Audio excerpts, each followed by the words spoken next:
Schultz Media is proud sponsor of Paley Motorsports. That's right. We're an official marketing agency of Paley Motorsports and Sam Paley. If you or your business is interested in reaching out to millions, contact us. We'll be glad to help you. Get in touch with Sam. Why wait if you're trying to grow your business now? Reach millions through motorsports with Paley Motorsports. No better way. There is indeed not a better way other than get on the podium. That's right. In races. I mean, what else is there to do in racing? We are a three-time podium sitter with Sam Paley. Right. 2 at Le Mans, 1 at Road America, and continued helping him out throughout the rest of the season. There's no better person to work with if you're wanting to grow a business than Sam. He is by far the best of the best, and he will no doubt make your business pop. And when you're out of doubt on winning material, you will see your brand or business on the podium and wins victory lane without a doubt. Right. Indeed, like Wyman said, the proof is in the pudding right there, I guess you could really say there. But like you say, we had a huge show today. Not really sure if many of us expected that. I know I didn't expect getting our driver on today. Yeah, this is a really big driver. I'm really excited to get to do this one. Eric Filgueiras, current IMSA WeatherTech driver, SRO champion. Super awesome to get him on. Definitely has got a lot of knowledge and experience in this sport. Racing GT4, GT3, gone through the whole ranks. So gone to racing in Europe in the Euro NASCAR series. This is a real deal here, and this is gonna be a good one. I think y'all are gonna really enjoy this one. Right. And like you say, obviously Wyman's giving you a little foreshadowing there. But another thing, we hadn't really told our fans ourselves. We're gonna be going to SRO. Yeah. In June next year. Maybe May. We're gonna try to do Sebring, but without a doubt, Road America is 100% on the calendar. Right. And we can 100% guarantee Wyman and I will be at the Roar. Wyman will be at the Rolex. I will not be. And we'll both be at Sebring in March for the 12 hours. We'll be there that Thursday through Sunday. Saturday. Saturday, but we're going to come home that Sunday. Yeah. So I say Thursday or Sunday. We'll be at the Roar Thursday through Saturday as well. Yep. And Wyman will be at the Roar, I'm assuming Thursday through Sunday. Yep. Through Sunday. Got it all mapped out. So we have everything planned out. Come say hi to us if you see us out in the garage. Yeah, absolutely. Look forward to seeing y'all out at the track, and let's go. All right. What really was your start in racing? My dad got me started in go-karting when I was 5, and that happened because we lived in Miami. He took me to Homestead Miami Speedway, and at that time, what we all know now is IndyCar. It was called kart back at the time. He just learned a bit more about it and learned that a lot of those drivers got their start in go-kart racing, and so that's kind of how it all started for me.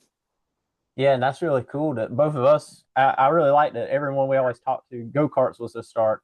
Me and Jordan were both go-karters, obviously 2 different paths. He was a dirt guy. I was a road course guy.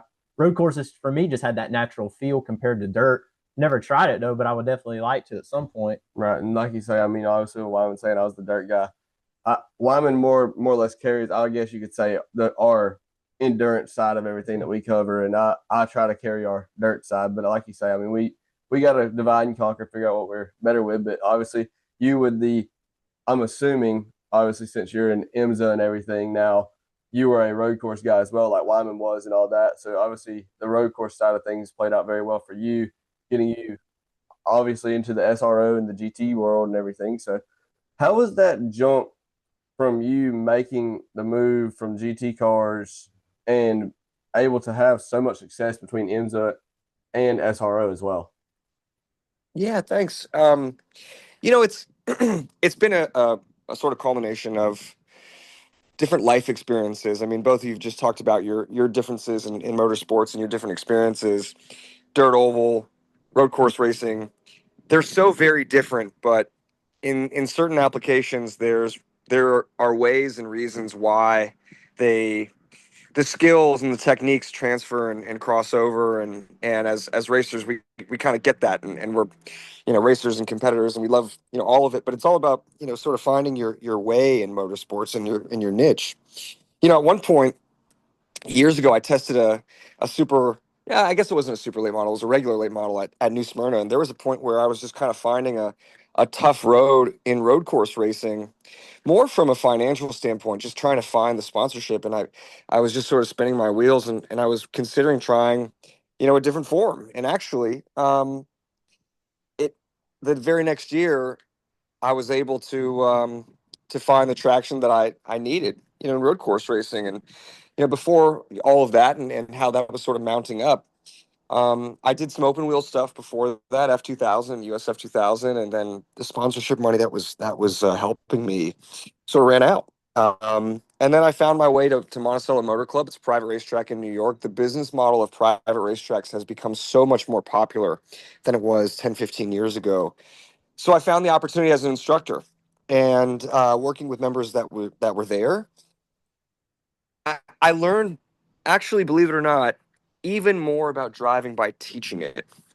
I think just taking a step back and breaking down the process when you're going through and you're teaching somebody who it's their first day on track or it's their 1000th day on track, the details of it from a very fundamental standpoint always matter, even when you get into the nitty gritty when somebody's really fast. And so, that sort of helped me. And then it was just about making the connections and the relationships that I ultimately ended up making, and just having, through that process, different people taking an interest, and not only an interest in me, but maybe why I wasn't necessarily driving at that time, and then taking an interest in helping me, and just sort of went, one thing led to another. And through that whole process, I can't really ever say that I was going to be able to predict all the things that I was going to end up doing, and the opportunities, but it was just just sort of believing in myself, and going through the nature of the process itself. And again, not always knowing what's going to happen next, but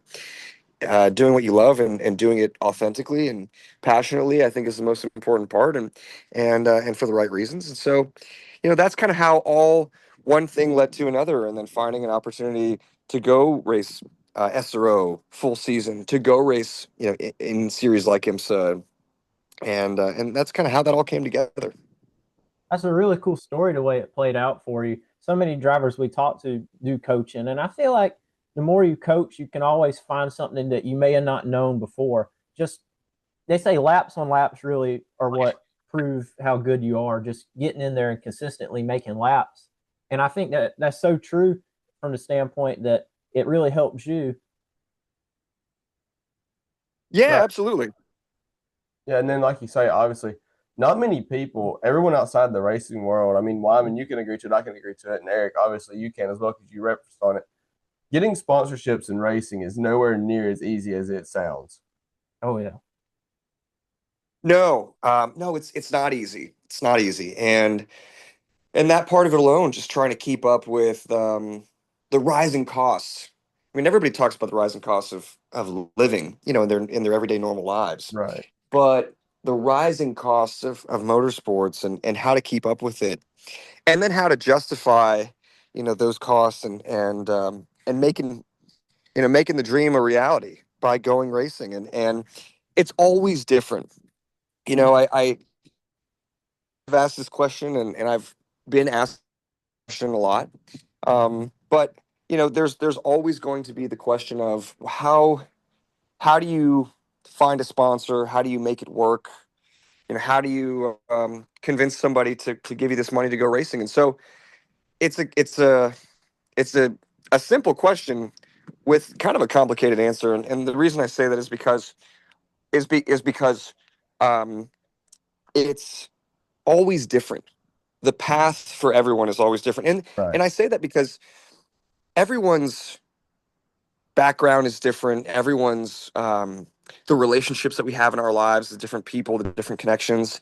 If you have a parent that works at X company, that knows the person from marketing there, or knows the person from sales, or purchasing, and you're able to put someone else that wants to sell to that company or wants to purchase from that company, if you're able to make that connection work, and then within that transaction, there's a cut of that goes towards your racing, and both of those companies like and are attracted to the marketing side of it, the exposure side of it, by having their logos on the car, by having um, whoever it may be, employees or executives, or people that purchase from their company at the track as an experience.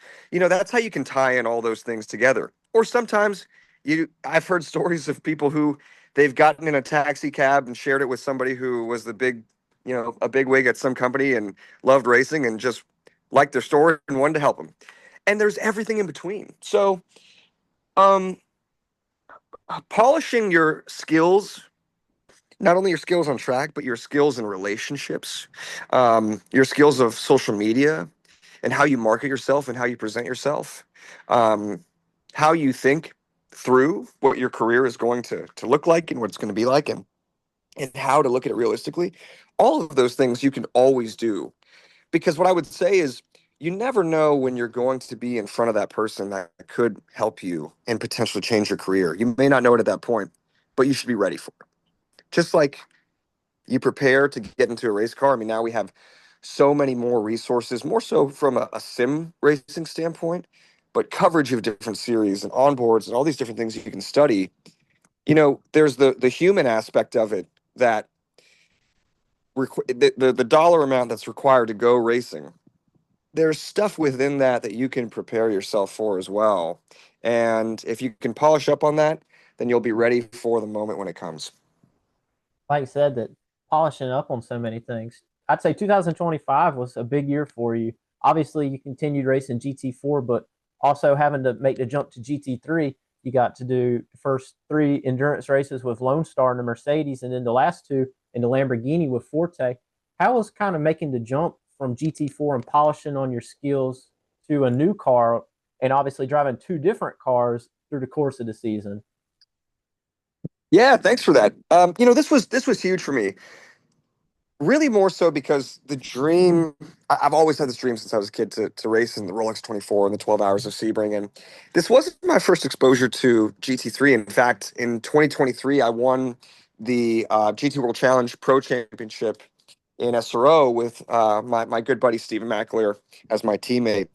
And that was my first real exposure to GT3, but it was only in the one car, the Porsche 911 GT3R. Mm-hmm. I've been looking for this opportunity to get into WeatherTech, certainly at that point, definitely even before then, and certainly after it. I had a connection with Lone Star, and we ended up doing a driver shootout sort of evaluation type of thing around this time last year at the end of December. They chose me, and then we ended up doing the Rolex 24 and then the 12 hours of Sebring. Unfortunately, that relationship took 2 different paths, and we decided to go our separate ways. But they were really great people. The team was great. The car was fast, and I really appreciated the experience and the opportunity that they gave me. Regardless of how it ended, it was still an amazing opportunity, and one that I'll always be, really thankful for. In the meantime, and even as well as when that was happening, I have a longtime coaching customer who's a good friend of mine as well. His name is Tom Kopczynski, and Tom and I have done a little bit of racing with each other in the past, but we decided to step it up this year and go full SRO racing in a new series, actually, McLaren Trophy, which is a McLaren Artura GT4 race car with an Evo kit that gives it more power, gives it more downforce, and a couple of other bits. And it's a one-make series similar to other one-make series that you would look at, Porsche Carrera Cup, Lamborghini Super Trofeo, and things like that. And so a 5-weekend series, that was Tom's first exposure into racing in SRO and at that level. And so it was a really exciting opportunity for me and for Tom as well. We did some testing, we did all the races. And so that in itself was a different type of challenge, because that was a setting where I'm focused on my driving, I'm focused on my performance, but I've also got this co-driver that I have to coach and sort of mentor and bring his skills up. Not even, not only throughout the season, but as well as throughout the weekends. And a lot of times when you're mentoring somebody in that sort of role, we think about the driving aspect of it. That's obvious. But there's also the parts outside of the car and outside of the racetrack that having the experience of how to manage the flow of the weekend really helps. Somebody who is newer at it and can get nervous and in their head, you can sort of recognize it because we've all been there. You take the years of experience you have racing and driving, and you develop the techniques and knowing yourself enough how to calm yourself down and how to focus and how to stay, focused on the task at hand. And so it's all of that. So I had that going on with McLaren Trophy. I got to do the first two races with Lone Star plus the Roar. And then I was able to find a really great opportunity with a team called Forte Racing that's based in Thermal, California. Right. And we were able to do the final two races of the season together at the 6 Hours of Indianapolis, Battle on the Bricks, and Motul Petit Le Mans, which was amazing. It was my first ever Petit Le Mans, another historic race. Our results, unfortunately, weren't what we wanted. At Indy in particular, I think we had a pretty good car, but some early damage really ailed us and it caught up to us in the 5th hour. We had to end up changing a toe link. And there's a pretty infamous lap one crash that we got caught up with in Right. at Petit Le Mans. And it was just barely, but it was enough. Surprisingly enough, we only lost one lap Oh, really? in that accident. We were only down one lap, and over the course of that length of a race, you can make up that lap.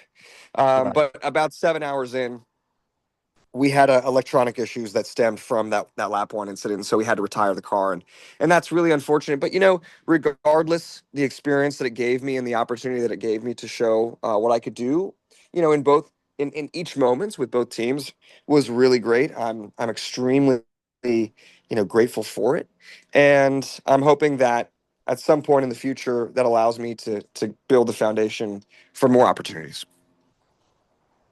This year, obviously driving GT4 and GT3, do you think 2026 will continue that form that we could see you? Obviously, we just saw you do the Apex Enduro at Sebring, but do you want to continue to run GT4 and do a little bit GT3, or would you prefer one car over the other? I really love GT3 racing, not only for the way that the car drives, but I would say as well as just the competition level. So I love it. It's where I want to be. It's IMSA WeatherTech or the World Endurance Challenge would be a dream, and I'd love to continue to find opportunities doing that. But the GT4 competition is also very competitive, both in SRO GT4 America and IMSA Michelin Pilot Challenge. I mean, you still have some of the best drivers in GT racing that are still racing GT4 cars. And so, I would say I'd take any opportunity, no matter what it is. And I want to go race everything and anything and go win. Yeah, and I really respect that. Just wanting that drive. And earlier you talked that you were friends with Stephen McAleer, and we've gotten Right. to really work with his team a good bit throughout the year. We've gotten to know his team through Sam Paley, and so we've been doing a lot of work with them And Jensen as well. Yeah, Jensen as well. So I think that's really cool, that full circle moment there. And I'll tell you a cool story about Stephen and you. I was there when y'all won the Daytona Pilot Challenge race, and it was on the podium at Road Atlanta. I was a corner No mark for way. both of those races. I sure was, and I thought that was just Oh really man. cool to. Yeah, it's, like you say, Well, yeah, indeed. Like you say, I mean, obviously we had the relationship with McCumbly McAleer just as much. I mean, obviously you had the relationship with Steven there. Do you think potentially in the future we could see you back together with Steven or perhaps in a McCumbly McAleer car? Like, I mean, I know we saw they were eyeing an opportunity coming to SRO America. Could we possibly see you in that role, or do you not really think that's a possibility? Like, Well, first of all the guys that you just mentioned are really great guys. I like Jensen. I like Sam. Steven's been a longtime friend of mine. It's funny. Steven and I, we talk to each other very often, and we always reference and talk about how much we'd love to drive together again, because I think it was just kind of a magic pairing between both of us in those years that we were together. I would jump at the opportunity, of that again. I can say at the moment that's not what's planned, but you never know. Exactly what I was saying before when it comes to right. sponsorship and relationships and just being ready for anything. Even if that's not something that we have planned right now, I would love to do it, and I think that we'd be a pretty killer pairing again. I definitely agree. That 2022 season, or yeah, 22 together, that was phenomenal that year. The way that y'all did it. Yeah, that was great. I think we did between IMSA and SRO 16 races total, and we won 12 of them. So that's not too bad. Not too bad at all. Right. And this is really and truly our last question, other than our general one that we always ask. But how do you see the growth of sports car racing continuing right now, as it looks to be, obviously to us? I mean, it might not be on your side, an all-time high. But with that said, do you think becoming a factory driver is just as highly coveted as an F1 driver, or not really? I think sports car is back in a golden age. I think if you look at IMSA in the 80s and into the early 90s with the GTP cars and obviously the sort of homage to that era and why they even named the top category GTP again. And I think you look at the fan turnout, the attendance at all of these races is just constantly dwarfing what it was in the past years and setting new records. I mentioned I got to do Petit Le Mans for the first time this year. That was a sold out attendance. I mean, Right. super impressive. Sports car racing, I think globally is really in this golden age, and you have so many more people viewing it and wanting to participate in it. And so I'm really excited to be a part of that. I think, you know, this is not unique to sports car racing. I think all of racing is continually fighting this challenge, but it only continues to get more and more expensive. And so, trying to sort of solve that issue, I've talked to team owners that as the rising costs continue to pile on, it makes it a bit more difficult in the off season. And there are things that we have like IMSA introduced torque sensors to GT3 cars this past year, and I actually think that it made the BOP probably in some cases better and a little bit more solvable. When you reference BOP, no matter who it is on any given weekend, somebody's not going to be happy with it. Right. But I think that the torque sensors have made a positive impact.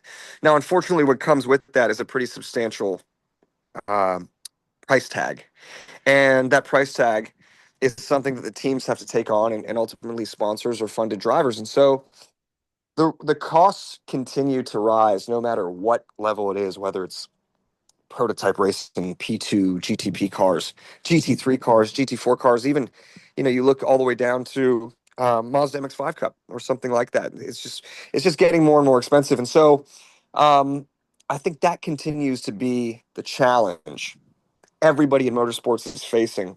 That's not new. Money and motorsports have gone hand in hand for many decades.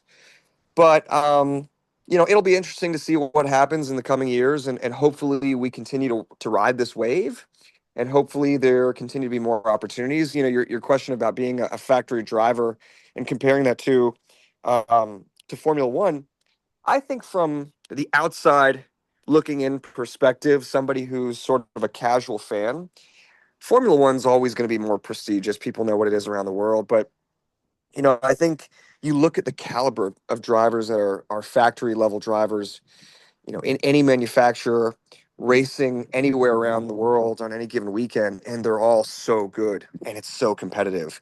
So I'm going to be a little biased and say that I think it's just as good, but obviously being in Formula One is more prestigious, but you have so many drivers that are just so skillful. Um, I think that skill seems to translate more, probably maybe now than it did before. There are still some things that some forms of motorsport that are so niche and unique, but I think you see a lot of these guys that they go from one car to the next. I mean, I was talking to somebody about this the other day, but um, look at Scott McLaughlin, who was super successful in the Supercar Series in Australia, and he goes to an Indy car. Those two cars couldn't be more different, and the Right. skill translates. So you've got some really great drivers driving anything in any given weekend, um, and when you just have the natural ability, I don't think that there's one that really matters more over the other. I think you put a really good driver in anything, and they'll do well.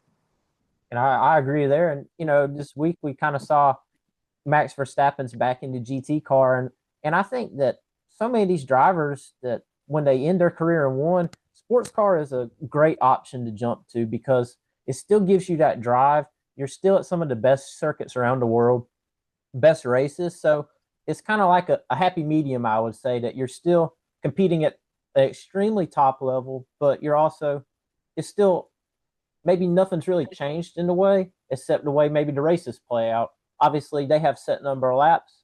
For sports cars, it's based on time. So I really think that this the sports car racing now we just see it building and building, and I think it really helps Formula One too. Just seeing a lot of those drivers jumping back and forth. Right. And building off of what you just said there, you don't just have one driver in the car either. You have the breaks in between cars, like in between stints and everything, and you have somebody else in the car. So you could get the car. I mean, for all I know, you could be running fifth. When you get back in the car, the person who's been in the car before you could be in first. So you could really rely on each other to build a race rather than yourself's own racecraft to basically rely on to build your momentum. You can have momentum built off of others, and you can just keep that momentum going. Yeah, that's very true. But what I would say to that as well, and I learned this kind of the hard way, is a lot of my friends who have done the 24 and sort of prepped me on it, told me would be the case, is that in a situation like that, maybe if it's a 6-8 hour race, the race duration is shorter, and so your stints, you can pay more attention to the race overall and what your stints do and things like that. In the case of a 24-hour race, you kind of have to focus on your stints in the car, and especially if it's such a long race and there's long times in between, certain stints in the car. It's not going to benefit you as much to get out of the car, get on the timing stand, and spend hours so intensely following. Sometimes you just got to focus on whatever's within your control personally, and not necessarily the things that you can't control. I mean, you could sit there and you could watch every pit stop in between, and maybe somebody messes up and you get stressed out about it. It's not your job as the driver. Sometimes you just have to sort of narrow in and focus on what your job is. And like you're saying, sometimes in a situation like that, you could get out of the car and your next stint is in 3 or 4 hours, and you got out of the car in third, and you get back in and you're still in the top three, or something could have gone wrong and now you're 15th. And there's not really much you can do about it. And so I'd say how you focus and what you focus on probably depends on those certain situations. Obviously, if you're racing something like, GT4 America and SRO, those are 60-minute races. It's more like a sprint race, each stint that each driver is experiencing. So, yeah, it just sort of depends on the situation, but I understand what you're saying.